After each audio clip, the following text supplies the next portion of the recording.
noite a todos e bem-vindos a mais um episódio do vamos falar de um debrief. Ahm, e gostaria, antes de avançar, como sempre, de agradecer a todos os que estão a ver, e especialmente aos patronos e patronas que apoiam o podcast, e convidar também a quem nos segue a apoiar o podcast em patreon.com/vff1, e também informar que podem também seguir o podcast no Instagram ou no Twitter. E podem sempre juntar aos grupos do WhatsApp que o podcast tem. E gostaria também de relembrar que esta semana, como sempre, temos o podcast das quintas-feiras, às 21 horas de Portugal Continental, e também amanhã, na terça-feira, teremos o podcast do WRC. Como não se mexem em equipas vencedoras, tenho comigo novamente o David Antunes e o Pedro Filipe. Boa noite a ambos, muito obrigado por terem aceito o convite, por estarem aqui comigo. E vamos começar este episódio. Nós não temos muita coisa para falar, porque nesta semana não houve grande prémio, não há assim muitas notícias, mas vamos falar um bocadinho do que é que tem acontecido nesta temporada, e depois mais no final vamos fazer uma antevisão do Grande Prémio do Canadá. Nós já tivemos 9 grandes prémios, de um total de 24, ou seja, temos 3/8 do campeonato concluído, e eu sempre ouvi dizer que é nos 3/8 que se deve fazer uma avaliação do campeonato. Por isso, antes de avançar para o grande total do campeonato que já passou, gostaria de vos perguntar aos dois quem é que acham que foi o vencedor desta triple header que nós tivemos no Grande Prémio de Imola, no Grande Prémio de Mónaco e no Grande Prémio de Espanha. Os 3 primeiros do campeonato tiveram uma vitória cada. Lando Norris conseguiu ter a 16ª vitória da McLaren no Grande Prémio do Mónaco. Em Imola, após um arranque espetacular de Max Verstappen, conseguiu ganhar aos 2 McLarens, enquanto que no Grande Prémio passado, em Barcelona, Oscar Piastri liderou uma dobradinha, a primeira dobradinha em 25 anos da McLaren no Grande Prémio da Catalunha, à frente do Charles Leclerc, corrida essa onde Max Verstappen teve uma pequena paradinha. David, quem é que achas que foi o grande vencedor desta tripla?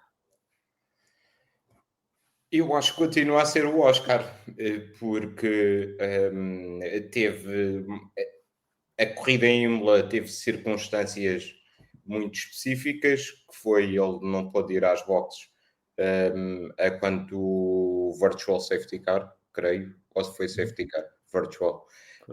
Não pôde porque já não tinha pneus, acabou por só perder um lugar para o Norris. Melhorou em relação ao ano anterior, o mesmo aconteceu no Mónaco, e depois, novamente em Barcelona, volta a afirmar a sua autoridade.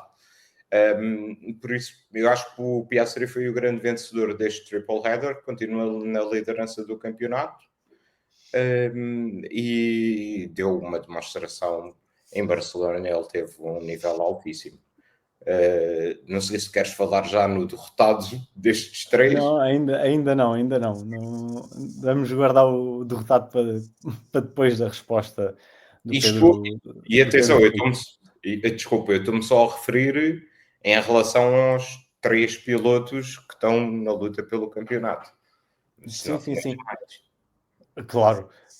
Pedro, tendo em consideração que o Lando Norris pareceu parar um bocadinho este elan que o Oscar Piastri tinha criado no início do campeonato, concordas com o David? O Oscar Piastri foi realmente o grande vencedor desta triple header, ou consegues ver pontos positivos para os outros 2 pilotos? Antes de mais, boa noite e obrigado pelo convite. Eu consigo ver positivos nos 3 pilotos, quer dizer, nós estamos a falar de margens muito pequenas Se falarem de derrotados aqui, acho que é um bocadinho forte, mas lá está, nós estamos habituados a fazer top 3 e top 5 e top 10. Mas pronto. Mas eu acho que este início da época, estes 3 oitavos da época do Lando Norris, foi um bocadinho como o teu início do podcast, não é? Foi um bocadinho aos soluços. Mas eu acho que tu devias comprar um daqueles cursos que o Alexandre deve estar aí quase a anunciar, de liderança e de falar em público, essas coisas que a gente usa para enganar os mais novos. Não, fora de brincadeira. Eu acho que lá está, eu acho que é muito cedo para estarmos aqui, e eu sou culpado disso, fazer funerais ou cantar muitas loas aos pilotos. Nós estamos a ter um campeonato super animado. Eu pelo menos estou a gostar. Não posso queixar de... O Mónaco, ok, queixo-me porque sou português e tenho que me queixar de alguma coisa. Como estamos a falar em off, está muito sol, está muita chuva, está muito frio, está sempre alguma coisa muito, muito desagradável. Mas eu acho que o campeonato está trincadinho, está bom assim. É pena não haver lá um Ferrari no meio. É pena não haver o segundo Red Bull mais perto do top 10. Não, assim, precisa de bastante para estar perto do top 10. Mas estou extremamente motivado para o que resta do campeonato, lá para os 5 oitavos que faltam. Só um engenheiro que podia começar com uma coisa desta. Eu acho que o Oscar Piastri acaba por ser, porque isto estamos a falar de sensações, também que a classificação não aumente, mas eu creio que o Oscar terá alguma vantagem, ou teve alguma vantagem, ainda que seja psicológica ou mental, porque não quebra. Ele não me recorda, fora o erro que ele teve em Melbourne, e eu acho que ele não vai voltar a acontecer aquilo que aconteceu em Imola, de deixar passar, eu ia quase dizer Samarino, mas isso é o vício dos anos 80. Aquilo que aconteceu em Imola, deixar-se passar pelo Max, que é o Max, quer dizer, não é um tipo qualquer, naquele sítio, daquela forma, acho que não vai voltar a acontecer. E ele nunca quebrou. E eu acho que é um caso sério que temos ali. Um Oscar Piastri cada vez mais confiante, cada vez mais... não vou dizer líder dentro da McLaren, porque lá está, isto é marginal, as vantagens e desvantagens são marginais e a qualquer momento um furo, um toque num muro, sei lá, uma coisa qualquer no carro e voltamos a falar, será que é desta que o Lando volta ao primeiro lugar? Portanto, eu acho que nós devemos estar, sinceramente, acho que devíamos estar contentes por termos um trio lá na frente. O Max já perdeu um bocadinho com aquela paragem cerebral que teve, perdeu um bocadinho do comboio, mas eu acho que temos um campeonato ultra disputado, mas dou primazia ao Oscar, neste caso, ao Piastri. Ok, muito bem. Então, antes de mais, muito obrigado a todos que estão a comentar. O Bruno Paiva diz que é sempre o Oscar, a meu ver. Sorte faz parte, mas estar no lugar certo também é eficaz. O Oscar está em grande forma e mostra que é um futuro campeão. O Oscar tem realmente uma grande vantagem, pelo menos nesta triple header que passou, porque ele teve 2 fins de semana, eu não vou dizer fins de semana maus, mas o de Imola não lhe correu bem realmente.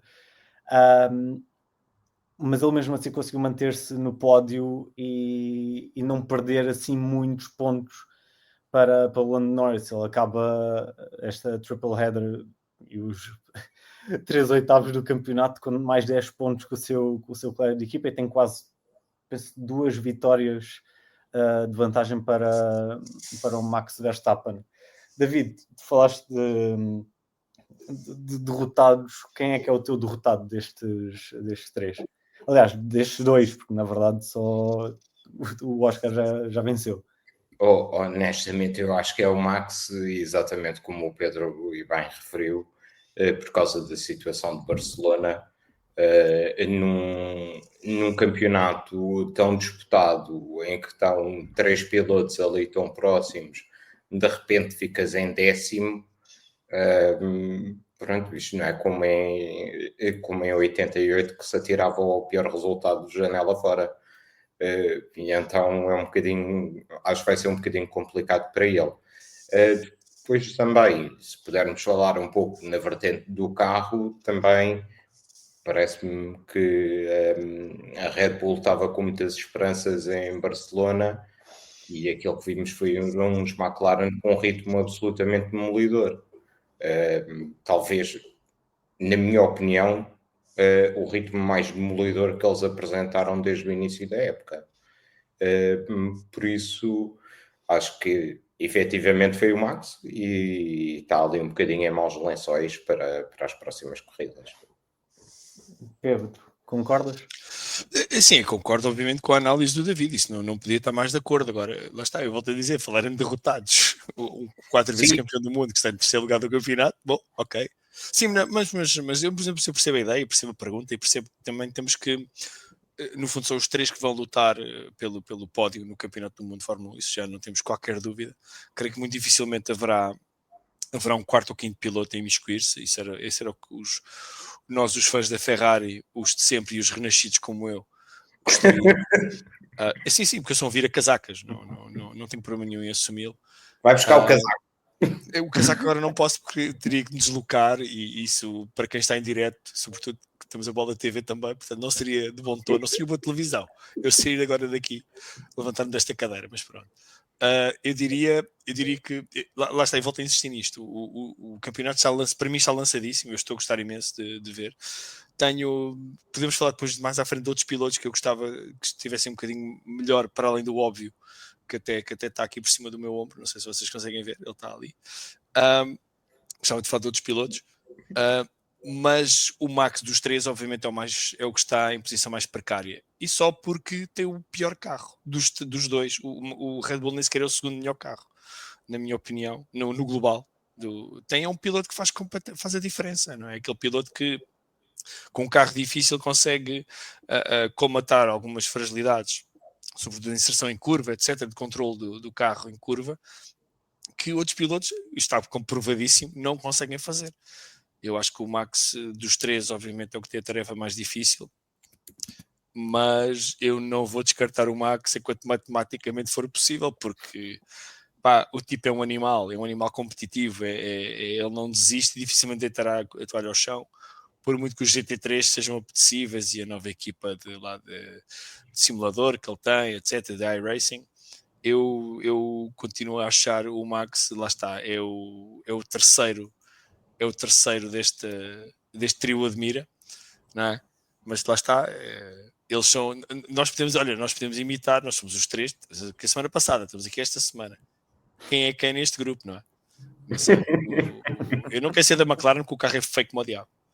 Portanto, não. É o mais bonito deles todos, Já agora, só para esclarecer, é horrível. Para esclarecer, o livro que está aqui atrás é uma prenda de um parceiro nosso aqui do VFF1, e eu não vou deixar de o ter aqui na minha prateleira, porque é uma prenda que eu prezo muito, portanto está aqui à amostra de todos, sem vergonhas.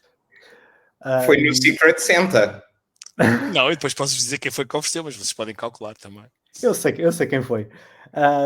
O David mencionou o facto de achar que a Red Bull é uma derrotada nesta triple header, que liga perfeitamente com o próximo ponto de conversa. Até parece que isto aqui foi planeado, porque o Helmut Marko admitiu ter ficado um bocado desapontado com a diferença da Red Bull para a McLaren após a nova diretriz técnica, ou seja, o caso todo das asas flexíveis.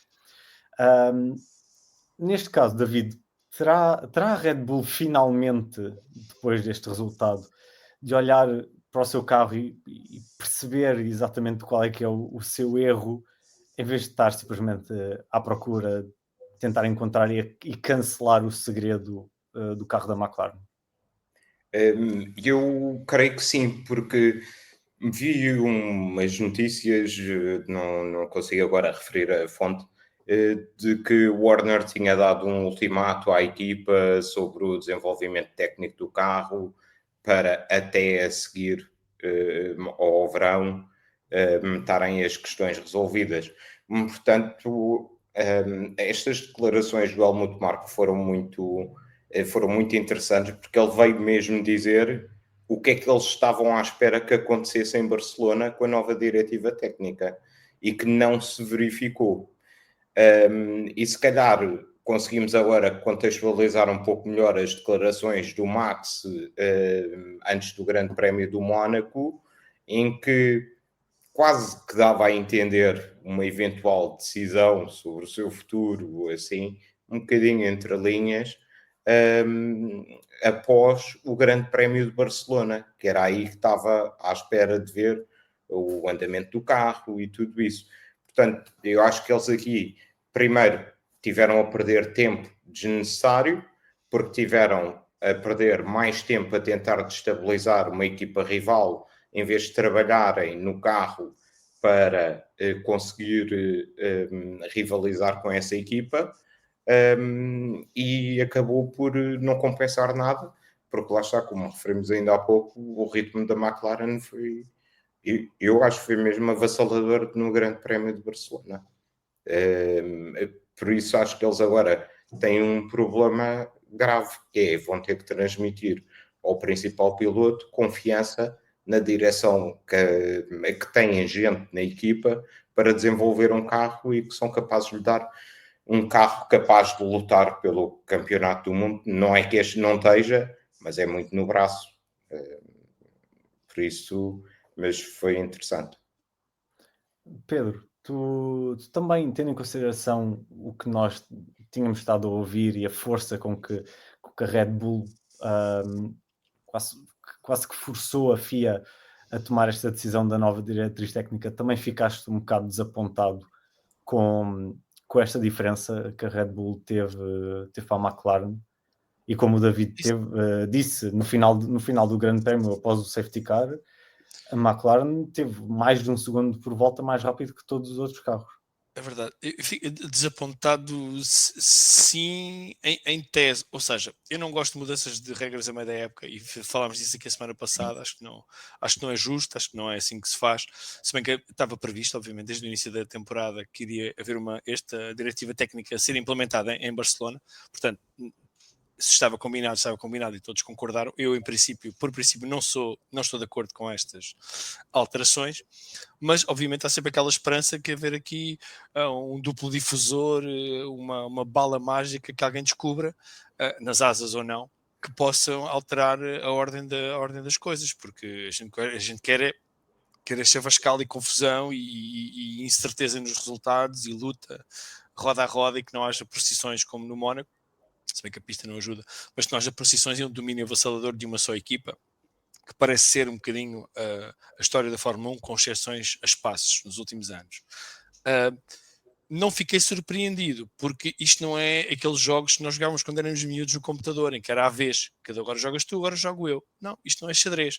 As equipas estão todas a trabalhar ao mesmo tempo. Sabendo que vai haver uma diretiva técnica, obviamente que elas esmifraram tudo o que puderam da asa que tinham, da Bendy Wing, da Flexi Wing que tinham, mas foram trabalhar nas outras, naquelas asas mais rígidas, e não pararam de o fazer.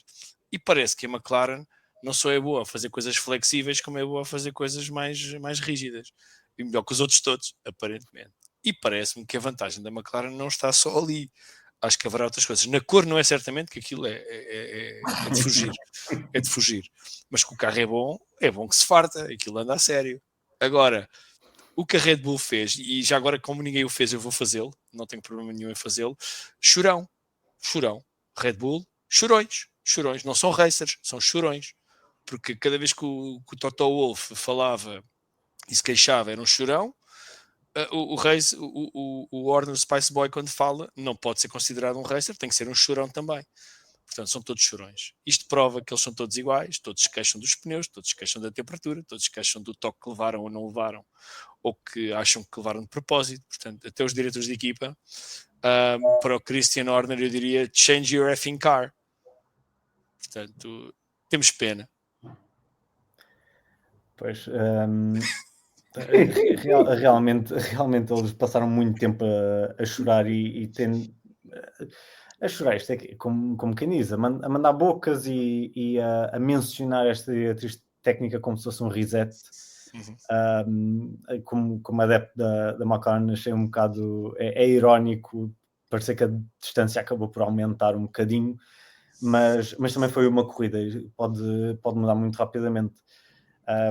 Pedro, tu tinhas dito na parte dos vencedores e derrotados que não achas a Red Bull nem o segundo melhor carro, acho que o que é claro é que a McLaren é o melhor, mas os três a seguir estão um bocadinho flexíveis em termos da ordem de performance. Acreditas que um deles possa ter um cenário como 2024, como a McLaren no ano passado, em que passou do quarto melhor carro para no final ganhar o campeonato de construtores e lutar pelo campeonato de pilotos, e talvez o Max Verstappen consiga ter um bocado do que o Vettel teve em 2013 e fazer uma remontada gigante no final na segunda metade do campeonato? Lá está, eu desejo que isso aconteça, seja o Max, seja a Ferrari, seja a Mercedes, seja uma Aston Martin, seja quem for. Ou seja, és anti-McLaren, portanto. Exatamente, eu sou anti-McLaren e aqui me confesso, eu ferrarista renascido, anti-McLaren me confesso, não? Isto é quase um poema, se eu tivesse jeito para os fazer. Não, o que me parece é... eu acho que a McLaren tem um domínio assegurado mais ou menos do campeonato até ao fim, porque não estou a ver num cenário prático e da história dos últimos anos, com exceção da própria McLaren, que haja uma recuperação técnica possível que colmate este segundo de vantagem que eles já têm, ou pelo menos estiveram em Barcelona, que é, digamos assim, aquela pista, aquele circuito de benchmark que todos conhecem com a palma da mão. Eu chamo de o Estoril da Temu, ou da Wish, como queiram, mas não deixa de ser uma pista que todos conhecem muito bem, porque testam lá há não sei quantos anos, mesmo com a limitação de testes, era lá que eram feitos os shakedowns e os testes de princípio da época. O que eu acho, eu acho que o Red Bull não é no segundo, e se calhar não é o terceiro melhor carro, porque veja-se onde é que está o segundo Red Bull. Né? Se nós formos fazer uma média das classificações do Red Bull, tu tiras o Max e o Red Bull é um carro medíocre, para não dizer outra coisa. Portanto, eu creio que a Ferrari e a McLaren, a Ferrari e a Mercedes estarão claramente acima do Red Bull em média. O que desfaz esta média, o que estraga as contas a toda a gente, e ainda bem, é ter o Maximilian, o puto belga, ao volante daquele carro. Agora, o que eu acho que vai acontecer é outra vez arroz, é mais do mesmo, porque as equipas também não se deixam ficar nisto, e a McLaren provou, porque vem uma diretiva técnica a Jesus, toda a gente com o cabelo a arder, e vamos ter aqui uma alteração de hierarquia. E não foi isso que aconteceu, foi exatamente o oposto. Agora, o que eu desejo é que eles tenham todos uma dor de barriga na McLaren, que se esqueçam de fazer pit stops, para que aquilo realmente, que aconteça qualquer coisa, que o campeonato fique disputado. Agora, obviamente que em termos sensatos, e de quem já viu isto há muito tempo, oxalá esteja enganado, mas eu acho que vamos ter um campeonato a 2, a 3 até ser matematicamente possível, eu nunca vou descartar o Max, mas a 2, e agora eu acho que temos todos que desejar é o primeiro toque em pista entre o Lando e o Oscar, para ver onde é que caem as lealdades dentro da equipa, onde é que caem as lealdades dos fãs, como o Guilherme, que se dividirão ao meio com certeza, e uma semana serão de outra, semana serão de outra. Por acaso eu gostava de ver isso. Vou comprar todas as pipocas que conseguir aqui na minha ilha, mas acho que vai ser essa a luta. Não estamos aqui a enganar-nos a nós próprios. Eu estou a tentar fazer um exercício mental, mas não consigo, porque acho que é demasiado evidente o domínio, e o merecido, atenção. E se formos a ver, a McLaren é uma equipa muito simpática, eu gosto deles. Não tem. O pior é a cor do carro. Já deu a volta. O pior é a cor do carro. Pior é a cor do carro. Não é porque se apresenta. Nada, pá. Anti-Red Bull são palavras tuas, Guilherme. Anti-Red Bull, perdão. Anti-Red Bull, estás a ver? Foste uma boca para a verdade. Isto. Anti-Red Bull. Isto. Fizeste-me dizer a verdade. Anti-McLaren. Não, nunca fui. O Sérgio está a tocar no ponto do ritmo, a dizer que não concorda com o que eu disse em relação à distância. E vai. Tenho pena do Sérgio não concordar comigo. Eu sempre pensei que ele era meu aliado, afinal estava enganado. Mas ele diz que ao fim de 40 voltas estavam com mais uma paragem a 4 segundos. Prove me wrong. Nesse caso não estás enganado. O que eu estou a dizer é a seguir ao safety car. A seguir ao safety car, onde obviamente o Max estava com pneus duros, mas estavam mais ou menos todos com o mesmo tipo de pneus, e quando eu digo todos é o top 3 que acabou no pódio, e a verdade é que acabaram com mais de 7 segundos de distância em 6 voltas. É com esse ritmo que eu estou a dizer. Posso só concordar contigo, Guilherme, Claro. por um motivo, é que eles estavam os dois em luta, um com o outro, e eu acho que o Leclerc estava arrumadinho no terceiro lugar, não tinha nada com que se preocupar, e eu acho que os dois ao despique é que deu para ver o verdadeiro ritmo daquele carro. Exatamente. Por isso é que é essa a diferença. Exato.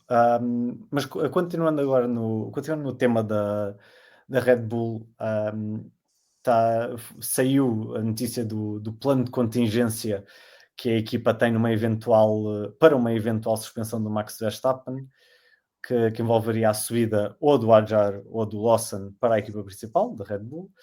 O Iwasa na Minardi e o Lindblad teria autorização para ter a superlicença, porque já tem pontos suficientes, apesar de não ter a idade mínima, e o piloto britânico passaria a piloto de reserva. David, tu és o especialista nos pilotos jovens. Foste o olheiro que descobriu o Ollie Behrman. O embuste! Concordas com esta escolha de pilotos, potencialmente o Iwasa a subir para a Toro Rosso, com o Lindblad a assumir a sua posição de piloto reserva? Achas que o Lindblad poderia subir diretamente para esse lugar e entrar Jari Lawson?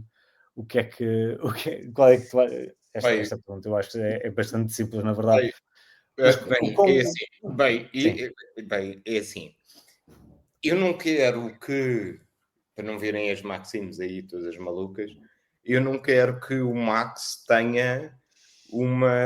fique de fora uma corrida, porque é um excelente piloto e eu gosto mais de o ver em pista. Mas a verdade é que o cenário está um bocadinho periclitante, porque ele está a um ponto do race ban, portanto tem que estar quietinho no Canadá. Depois acho que a seguir vem a Áustria, se não estou em erro. É na Áustria. Recupera 2. A seguir à Áustria. A seguir à Áustria recupera 2. Exatamente. Portanto, 2 grandes prémios com uma primeira curva ali bem apertadinha, e que normalmente nunca dá molho, não é? Nem na primeira curva na Áustria, nem no Canadá. Por isso a coisa está periclitante, mas por outro lado eu tinha curiosidade de ver outro piloto sem ser o Max no Red Bull, porque para ver o que é que o carro vale. Eu sou da opinião que é o Max que extrai o que há e o que não há naquele carro, mas gostava de ver. Acho que o Adjar deve estar a fazer figas para não ser ele o escolhido para substituir o Max, e acho que eles já aprenderam qualquer coisa ao não mandarem um rookie mesmo, literalmente aos porcos no fim de semana, e estar a fazer ali de chofre, apesar de ele já ter tido alguns quilómetros no Fórmula 1, ir logo com aquela pressão toda de fazer um grande prémio. Portanto, parece-me interessante. Agora, eu acho é que, infelizmente, esse race ban, mais tarde ou mais cedo, vai acontecer. Não porque eu acho que o Max mereça sempre, porque acho que ele tem alguns pontos que lhe foram dados e que nunca lhe deveriam ter sido atribuídos, mas é uma situação muito complicada até quase ao final da época, porque acho que ele depois só recupera pontos lá para outubro. Pronto, é isso mesmo. Mas parece-me um bocadinho avisado da parte da Red Bull não estarem a empurrar o Lindblad logo para um lugar numa das duas equipas e porem-no como piloto de testes. Isso parece-me avisado da parte deles. Mas seria uma jogada muito à Red Bull se eles do nada espetassem o Lindblad na Red Bull. Mas é isso que eu acho, é que eles se calhar já aprenderam qualquer coisita. Tenho esperança disso. Em vez de andarem ali a torrar mais pilotos do que torradas num diner americano às 7 da manhã. Por isso, eu acho que pode ser que tenham aprendido alguma coisa, porque aquilo também, a partir de certa altura, eu acho que um piloto, se pensar, olha, vou para o programa da Mercedes ou vou para o Red Bull, começam a ver o número de pessoas que estiveram no programa Red Bull e que depois não tiveram sucesso porque foram literalmente atirados aos porcos, e se calhar começam a tomar outro tipo de decisões e isso pode impactar a qualidade do programa deles. Muito bem. Pedro, tu achas que é provável acontecer a Red Bull ter que utilizar este seu plano de contingência? Epá, eu não quero acreditar, sinceramente, nos dias que correm, que o 4 vezes campeão do mundo, o campeão do mundo em título, o tipo que mais excitação dá àquele paddock, paddock não, à corrida, com o carro ainda pior que os outros, que ganha aquela corrida de Imola que nós ainda não sabemos bem como, que faz aquela cena no Japão, que ainda estamos todos a relembrar isso, não é? Quer dizer que vai e que tem pontos mal dados, tem pontos na carta, na licença, muito mal dados, que não seriam justos. Eu defender o Max é uma coisa que a mim me faz impressão, como é que não há mais pessoas a defendê-lo, tem que ser eu, a Hamilton é de serviço e aqui coroada, não vamos falar de fundo, a ter que o fazer. O Max é um piloto, à exceção desta manobra, eu não tenho a memória do João Amaral, a quem manda um grande abraço, à exceção desta manobra em Barcelona, eu não considero o Max um piloto sujo. Não é sujo. O Max não é um piloto que não é. Eu vou usar uma expressão que é um bocadinho mais dura. Não é um piloto porquinho. Não é. É duro, é muito duro, mais duro do que aquilo que estávamos habituados. Há sempre alguém que aparece e põe a fasquia mais alta do que nós estamos habituados. Veja-se um Ayrton Senna, veja-se um Michael Schumacher, até um Montoya. Mas enquanto o Senna e grande pena minha, eu não quero ofender o Luís Tiago Martins, o Senna era um piloto mais sujinho, mais badalhoco nas manobras. O Schumacher então nem se fala, quer dizer, mas não deixavam de ser os génios e os campeões, multicampeões que foram. O Max para mim não é um piloto sujo, continua a não ser. Esta manobra perdeu completamente a cabeça, não terá sido planeado. Eu continuo, eu já agora quero corrigir aqui algumas pessoas que se insurgiram porque o Pedro, Filipe e o David pegaram-se. Não, ninguém se pegou. Não, nada. Não se pegaram. Estava lá, testemunha. Nada. É assim que as coisas começam. Não vamos futebolizar uma discussão que foi civilizada e apenas acalorada, por favor. Mas sim, foi um gesto irrefletido que a consequência que tem é estarmos aqui a discutir se a Red Bull vai usar mais um puto com 17 anos num carro de Fórmula 1. Eu acho que devemos todos manter a cabeça fria. Eu acho que o Max vai manter a cabeça fria. Ele não deixa de ser um rapaz extremamente frio quando precisa de o ser. São 4 títulos mundiais, não é coisa pouca. Já não é aquele puto de 2016 ou 2015 que fazia aquelas coisas e que punha toda a gente fora da pista. Em 2017 o Vettel se fartava de queixar. Eu acho que ele vai ter algum juízo, vai ter calma. Eu pelo menos assim o espero. Eu não quero ver um grande prémio nesta era em que não haja um Max Verstappen no grid, que não haja um Lewis Hamilton, que não haja um Fernando Alonso. Epá, desculpa lá, então eu quero o meu dinheiro de volta. Porém, eu acho que ele também está na mira do colégio de comissários. Eu acho que ele está na mira, não de todos, mas de alguns comissários. Porque eu também acho que a nacionalidade ajuda, os títulos também, mas a nacionalidade ajuda a não serem penalizados ou a serem penalizados em demasia.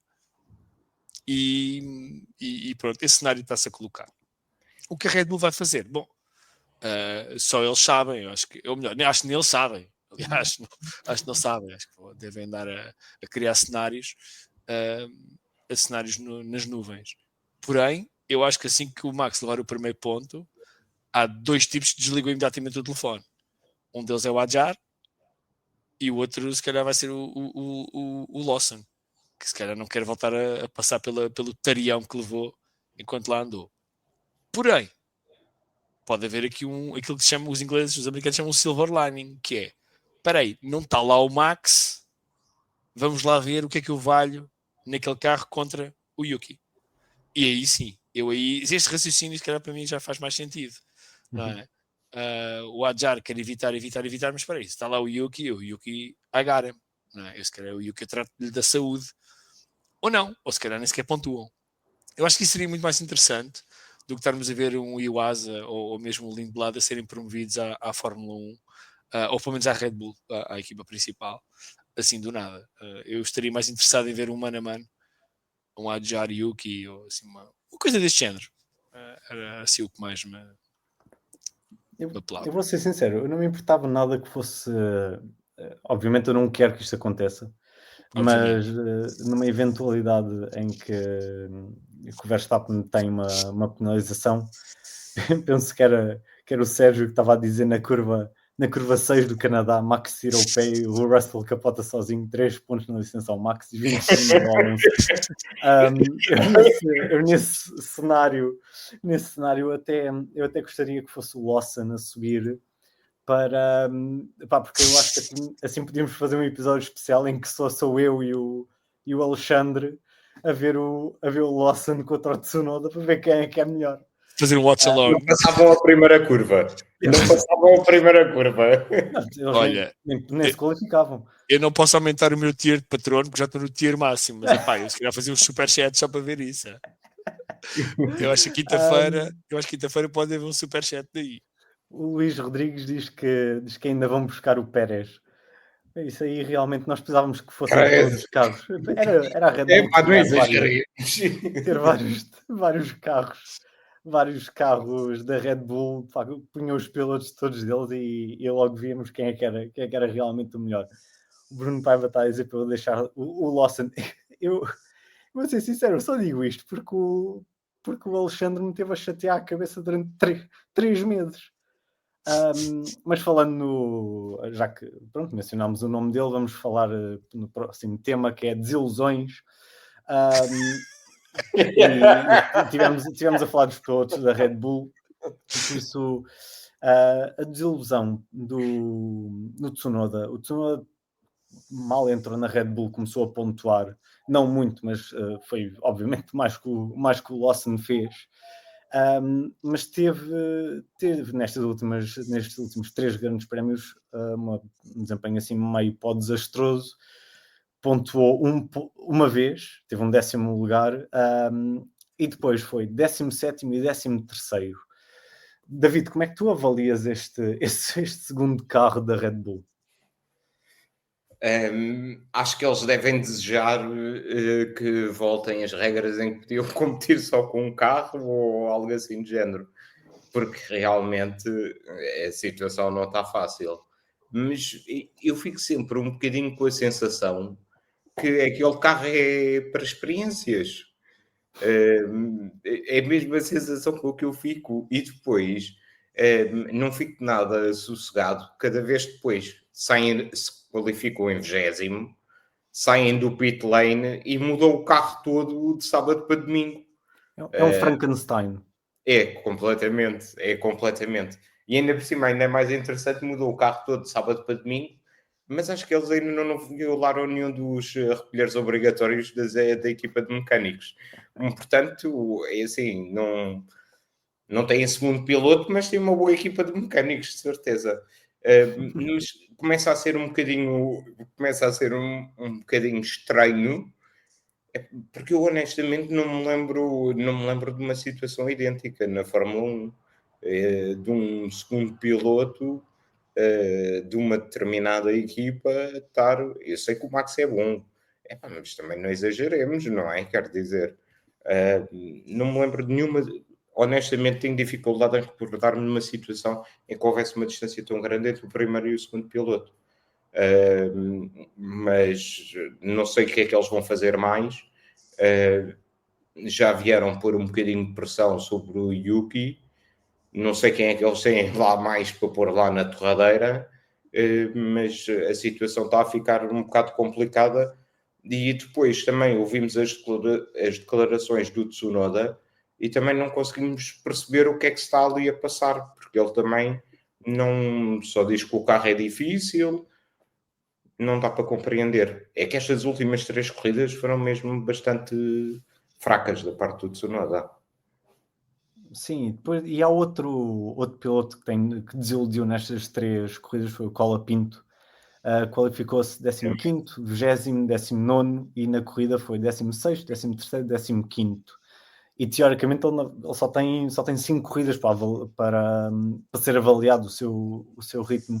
Pedro, o que é que tu achas deste desempenho do Colapinto depois de, no ano passado, ele até foi equacionado para o lugar de colega de equipa do Max Verstappen.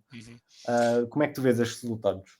Eu posso responder à tua pergunta, mas posso ir ao Yuki, só para dizer uma coisa. Sim, rápido. Eu quero tirar as facas das costas do Yuki, aquelas que vocês acabaram de espetar nas costas do rapaz, porque eu sinceramente, eu acho o Yuki, eu acho que ele não é a desilusão, acho que é mesmo o carro, sinceramente. Acho que o Yuki Tsunoda já deu mais do que provas, e o Alexandre, se estivesse aqui, diria isso, Guilherme, mais do que provas que é um grandíssimo piloto, apesar do seu 1,5 metro. Estamos de acordo em relação a isso. É um tipo com imenso talento. Agora, eu acho sinceramente que ele tem uma ferramenta debaixo dele, tem um carro ali que ele sinceramente ele não sabe o que fazer com aquilo. Eu acho que poucos saberiam e nós temos essa prova, temos isso mais ou menos comprovado, não é? O Liam Lawson também, eu tive alguma esperança nele, mas também não é nenhum cepo, quer dizer, não é propriamente um Latifi ou um Mazepin, acho que são os dois substancialmente melhores do que aqueles outros que lá passaram, a figuras bastante simpáticas. Portanto, eu queria que o Yuki tivesse pelo menos a minha solidariedade. Eu não sei falar japonês, mas eu queria demonstrar a minha solidariedade e dizer que o David e o Guilherme são mesmo são uma reza. Eu não questionei o piloto. Eu não cuidado. O piloto. Sei que sim. Mas o Guilherme referiu o carro Frankenstein. O último a falar. Lá estão eles a pegar-te outra vez. Boa televisão. Eu não referi o piloto. Pipocas. Em relação ao Colapinto, aí se calhar temos uma questão um bocadinho diferente, porque lá está, continua a achar que é um ótimo piloto, que é um bom piloto, lá está, e que tem uma coisa muito, para mim, uma qualidade extremamente valiosa a seu favor, que é ter um sentido de humor fantástico. E eu, sinceramente, com o humor, acho que tudo fica melhor, inclusive um piloto de Fórmula 1 mediano, acho que fica bastante melhor aos meus olhos. Mas sim, quer dizer, também ele não entra numa situação, entra à quarta corrida, quinta corrida, não, à sexta corrida, creio eu, sexta corrida, quando todos nós pensávamos que seria antes que o Duan tinha lugar a um piloto a prazo, verificou-se, obviamente sem hipótese eu acho que sem culpa própria, que foi em Miami, quer dizer que a equipa fartou-se de cometer erros que só o lixou, quer nos treinos, quer na corrida. Portanto, não se compreende bem. Mas lá está, com o Flávio Briatore tudo é possível. Agora, Colapinto, tem que melhorar bem destas duas corridas que lhe restam. Estou pena do Briatore vir dizer, não, agora damos mais 5. Mais 5 só porque rapaz, coitado e tal. A fibra de carbono. Temos aqui fibra para partir, se calhar ele ainda temos peças antigas para partir. Ele se calhar ainda vai dar jeito. Não sei bem o que pensar do Colapinto neste carro, neste Dacia, mas espero que ele melhore rapidamente a performance, até porque é um rapaz que eu simpatizo. Acho que pode ter futuro na Fórmula 1, sinceramente. Andam lá outros que se calhar não são tão bons, digo eu, na minha opinião. Tem alguma imaturidade, é muito, se calhar, cabeça quente, por ser sul-americano. Mas, David, estavas a dizer a diferença entre primeiro e segundo piloto. Eu recordo-me assim de repente, e posso estar enganado, mas eu lembro nos anos 80, Senna, Johnny Dumfries, Senna, Nakajima e Piquet Nakajima. Portanto, equipas de topo. Mas, João Amaral, tínhamos que ir ao oráculo. Tínhamos que telefonar um amigo. Tínhamos que telefonar um amigo. Eu também, eu também só estava a pensar nos últimos anos. Sim, mas eu recordo-me de equipas de topo em que tivessem pilotos tão dispares, mas é assim. Hamilton, Kovalainen. Sim, mas mesmo assim, talvez essa. O Kovalainen ainda ganhou uma corrida. Eu diria. A massa explodiu. eu diria que obviamente que o Johnny Dumfries, que já nos deixou, e o Satoru Nakajima não estão não estão ao nível do Yuki Tsunoda. Atenção, nem pensar nisso. Não E atenção, mais uma vez, já agora posso falar do Colapinto? Fala à vontade. Epá, é que isto realmente quer dizer... aquele Alpine, na realidade, parece um táxi. Aquilo parece vai à bandeirada. E então, uns pagam... Quantas corridas queres? Queres 4? Então vá, paga aí 20 milhões. Porque realmente começa a ser um bocado difícil de perceber qual é que é a lógica por trás desta rotatividade. Porque outro dia foi noticiado que o Paul Aaron já estava a testar com o Alpine de 2000 e há 2 anos em Paul Ricard ou uma coisa assim de género. Primeiro, Paul Ricard não é um bom circuito para aferir a qualidade dos pilotos. Aliás, aquilo vale mais pelo o terreno vale para construírem casas, eram bem-vindas do que naquela porcaria daquele circuito. Mas eu acho um bocadinho, agora falando um bocadinho mais a sério, o Colapinto, na altura eu referi na quinta-feira, mal foi anunciado, foram logo anunciadas as 5 corridas que ele teria para provar. E eu fiz um bocado a comparação com aquilo que lhe aconteceu no final da época passada na Williams, quando começaram a surgir os rumores dele ir para a Red Bull, que ele nunca mais fez nenhum resultado de jeito. Ou seja, eu acho que começar nunca é muito positivo, um piloto começar logo sentindo este nível de pressão. Esperava melhor da parte dele? Esperava. Não esperava que houvesse uma subida de forma daquele segundo carro muito maior do que aquele que o Doohan fazia, porque o Doohan teve pelo menos um ano fora das pistas. E eu acho que isso tem um impacto sempre na forma como os pilotos conduzem. E nós vemos o caso do Alonso, quando ele voltou à Fórmula 1, demorou ali cerca de 2 a 3 meses a conseguir entrar no ritmo novamente. E eu, por isso, eu esperava honestamente melhor do Colapinto, mas acho que também está numa situação muito ingrata, porque depois houve um desmentido em relação a essa questão das 5 corridas. Mas ninguém comprou aquilo, porque aquilo parecia que o Briatore estava a fazer figas atrás das costas a dizer aquilo. Porque foi mesmo muito pouco convincente. E depois também as notícias, ver mais um piloto a testar um carro, que foi aquilo que o Colapinto teve a fazer quando o como do Doohan teve o Jack Doohan, estava como segundo piloto, por isso não tranquiliza muito. Vamos ver o que é que vai acontecer, mas eu espero honestamente e que ele consiga ter boas corridas e que lhe seja dada a oportunidade, porque eu acho que ele é um futuro, ele tem é capaz de estar ao nível de um Berman que está a fazer uma boa época, e eu nem acredito disso. O Luís Rodrigues estava a perguntar se o Colapinto faz 2026. Eu acho que todos nós concordamos que ele tem talento suficiente para fazer o 2026, mas vai depender muito do que é que ele vai conseguir atingir nos próximos grandes prémios. O João Salviano, relativamente à discussão de colegas de equipa de topo com uma grande diferença, menciona o Alonso e o Raikkonen em 2014. Eu ia falar mais um tema antes de irmos para a antevisão do Canadá. Eu não sei se vamos ter muito tempo. Eu queria vos perguntar qual é que era o piloto dos 3 oitavos do ano, que é um prémio reconhecido mundialmente.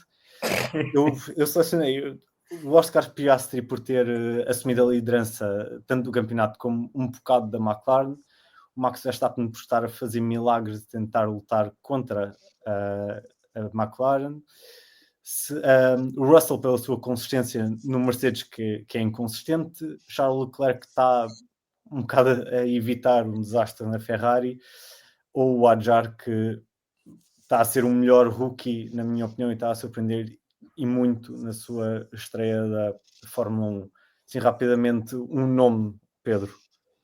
Qual é que é para ti? Eu vou dar o destaque ao Adjar, claramente, porque eu acho que é uma das surpresas, para mim, pela consistência, pelos resultados, pela frieza, depois daquele início tenebroso que teve na Austrália. Eu diria Adjar. Os outros são todos eles pilotos comprovadíssimos, com experiência, andam lá na frente, já estão na Fórmula 1 há alguns anos, no caso do Oscar há 3, pelo menos. Nenhum deles seria surpreendente se alguém caísse agora de Marte e nós lhes contássemos isto. O Adjar ficariam todos assim um bocadinho surpreendidos. Portanto, eu vou dar ao Adjar só por isto, mas qualquer um deles que tu mencionaste merecem claramente um destaque. Eu adicionaria ao Leclerc andar a limpar o chão como 7 vezes campeão do mundo, fazendo minhas as palavras do Sérgio de Matos. Esse poeta, muito conhecido do BFF1. David, quem é que é para ti o piloto? Eu não quero repetir aqui opções, por isso eu vou dizer o Charles Leclerc. Porque ele tem estado de uma forma estrondosa, tem estado mesmo absolutamente espetacular. A forma como ele se impôs perante o Max em Barcelona para conseguir assegurar o pódio é de um piloto que já merecia ter um carro capaz de lutar consistentemente pelos lugares da frente para lutar mesmo pelo campeonato do mundo. Sim, podem referir 2022, mas em 2022 ele não tinha propriamente... Teve carro durante as primeiras 3 ou 4 corridas e depois, já para não falar que depois do verão na Bélgica, o Red Bull voava literalmente e não deu qualquer tipo de hipóteses. Por isso, eu vou destacar o Charles Leclerc também para não querendo cair na previsibilidade dos 3 primeiros do campeonato. E tu, Guilherme? Muito bem. Eu, como não sou faccioso, vou dizer que é o Oscar Piastri. Muito bem. Agora, o último tópico é a antevisão do Grande Prémio do Canadá. Vamos ter este fim de semana. O Grande Prémio do Canadá, que é uma pista que normalmente proporciona boas corridas. A meteorologia nunca é completamente consistente. Há sempre a hipótese de haver uma chuvinha. É uma pista onde os travões sofrem muito, com curvas lentas, muitas zonas de tração. Pedro, quem é que tu achas que poderá estar mais forte? Quem é que é o favorito para o pódio e para a vitória deste Grande Prémio? Eu acho que para o pódio vamos ter mais do mesmo, com a interrogação de onde é que vai estar o Max, que tipo de milagre é que o Max vai conseguir fazer. Porque não se esqueçam que este é o circuito com o melhor nome de sempre. O circuito de Gilles Villeneuve, portanto, para quem não sabe, o meu piloto favorito de todos os tempos, durou pouco, é verdade, eu tinha 8 anos quando ele faleceu, mas é uma figura que eu não consigo deixar passar. Portanto, é o melhor nome de sempre para qualquer circuito de Fórmula 1 e eu luto com qualquer um que diga ao contrário, portanto, ponham-se a pau. Canadá é um dos meus circuitos favoritos, gosto muito do circuito. Eu acho que vamos ter outra vez a McLaren invariavelmente não digo dominar, mas lá na frente, primeiro, segundo, terceiro, por ali, pode haver um brilharete qualquer de um Leclerc, de um Verstappen e quizá até de um Russell. Depois para trás vai ser difícil, mas ali à frente eu acho que vamos ter mais do mesmo, não há nada que nos faça pensar diferente. Se houver chuva, obviamente aí é quase é lançar os dados e ver onde é que eles vão cair, mas eu vou continuar a apostar nestes cavalos. Bold Predictions agora ou Bold Predictions é no fim? Podes dar agora. Bold Prediction, vai haver eu diria um Minardi no top 4. Muito bem. David, tu discordas do Pedro Filipe quando ele diz que o circuito do Canadá tem o melhor nome do mundo? Não, por acaso não discordo. E acho que o Filipe teria beneficiado da convivência com o pai um pouco mais prolongada, em vez de andar a dizer barbaridades com cada vez que põe o microfone à frente. Verdade. E quem é que achas que pode ganhar? Qual é que é a tua bold prediction? Só muito rapidamente, eu creio que vamos ver, como o Pedro Filipe disse, mais do mesmo, ou seja, a luta vai andar ali muito entre a McLaren e o Red Bull do Max Verstappen. Não saber, eu não vi as previsões do tempo, mas se estiver assim um bocadinho mais fresquinho, se calhar a Mercedes pode fazer ali uma gracinha, quando as temperaturas estão mais baixas, aguentam melhor os pneus. A minha bold prediction é o Hamilton. Eu nem acredito, ele nem acredita na prediction. O Hamilton vai ficar à frente do Charles na qualificação e na corrida. Lá. Isto é tão feio que ele nem sequer acredita. É só mesmo para Não. Epá, tem que ser bold, eu não me lembrei de mais nenhuma. Tenho que arranjar uma para quinta-feira. Está boa, está muito boa. O prediction do Luís Rodrigues. Berman ganha. Eu acho que ele tem que pôr mais, não pode dizer isso. O Bruno, a bold prediction do Bruno é o Berman fica nos 10 primeiros e o Leclerc em segundo. O STM diz Audi anuncia o Bortoleto para piloto de teste. Choque. Bortolento, diz ele. A minha bold prediction é que se tiver frio, o Russell faz a pole position. Acho que é essa a minha bold prediction, porque realmente aquele carro funciona e bem quando a temperatura está bastante mais fresca ou mais baixa, peço desculpa. Mas se tiverem condições, vamos considerar condições normais, provavelmente vai ser consigo ver o Oscar Piastri e o Lando Norris novamente a fazer o que fizeram em Barcelona. Acho que talvez o Max possa ter um bocadinho mais de cuidado, tendo em conta o circuito. Eu acho que é um... Desculpa, continua. Não, força. Eu ia te dizer, eu acho que nesse cenário aquilo que vai acontecer é que vai do Russell a fazer a pole, o Max vai largar ao lado do Russell e vai a caminho da suspensão, de certeza. E acabou. Aí o Russell até faz de propósito. Exato. Mas que o Max leva um joystick para dentro do carro e começa a mostrar assim um laserzinho no capacete. Não, eu acho que o Helmut Marko vai mudar o motor para ele largar de 20º se isso acontecer. Honestamente. Olha, talvez até não fosse mal pensado, porque é uma pista em que vamos assumir na última chicane, se há uma daquelas situações, roda com roda, em que corta a última chicane, isso aí, se for mal gerido, poderá levar a um ponto e à tal suspensão. O SDM diz que Max faz impeding ao Piastri na quali, é suspenso e o Russell faz a pole. Pronto, o SDM está aqui a fazer uma aposta combinada, na verdade. Ele está a ir a um nível superior ao nosso. Mas muito bem, concluímos todos os tópicos que tínhamos para discutir. E vocês os dois não andaram à bulha, o que é sempre bom. Por isso, eu pensava que era lamentável não termos andado à bulha. Não, isto é um podcast de amor, paz e amor. O wrestling é no outro dia, não é? Exatamente. Mas muito obrigado aos dois por esta hora, por esta bela conversa, esta bela discussão. Muito obrigado a todos os que tiveram que tiveram a participar.